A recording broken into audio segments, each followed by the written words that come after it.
ठेवा आता.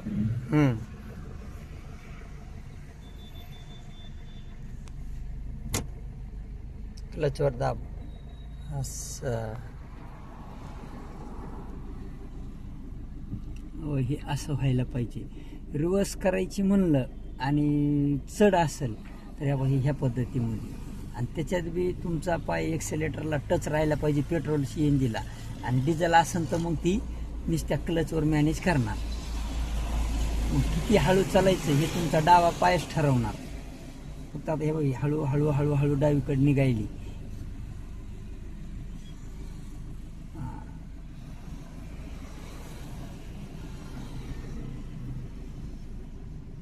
आता थोडं राईटकडे सरकवा स्टिअरिंगला, राईटकडं.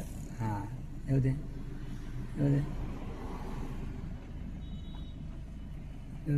आणि आरशात बघायचं दोन्ही साईडला जागा किती आहे.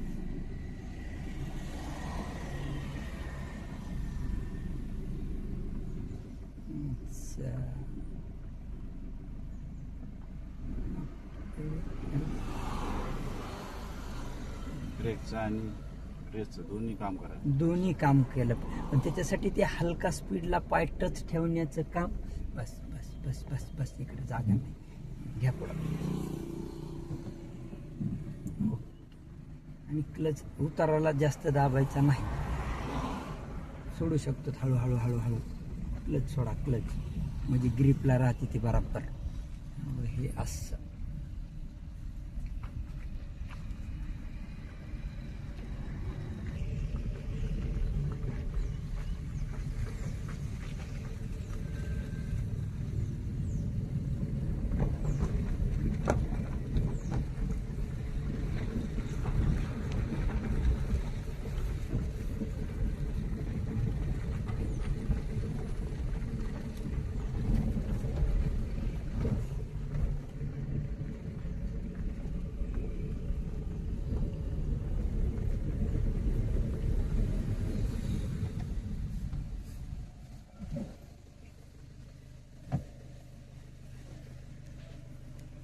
न्यूट्रल मध्ये पण जात. उताराला मागे जाणार ना, पण गिअर मध्येच असणं गरजेचे. ब्रेकचा विश्वास नाही ठेवायचा. तुम्ही भलं रिव्हर्स लावून ठेवा, पण गिअर मध्ये असणं गरजेची आहे गाडी. समजा तुम्हाला पाठीमागे सोडायची आहे ना, तर तुम्ही गिअर मध्ये असून ठेवायची. पूर्ण लोड गाडीला तुमच्याकडून चुकून ब्रेक नाही बी लागल्या गेला तर गाडी बंद होईल, पण डायरेक्ट मागं तर नाही जाणार.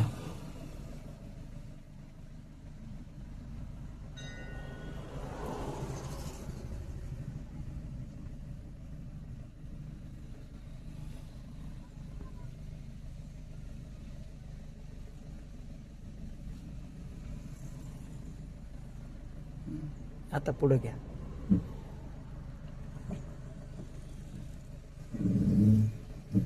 क्लच आधी,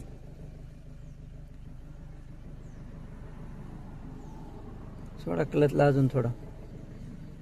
सोडा ब्रेक. आता सोडून बघा, हलका लूज करून बघायचा. हे असं. आणि आता थोडा रेस्टला पाय टच ठेवायचा आणि हे तुम्हाला पेट्रोल गाडीला वापरता आलं पाहिजे. हा,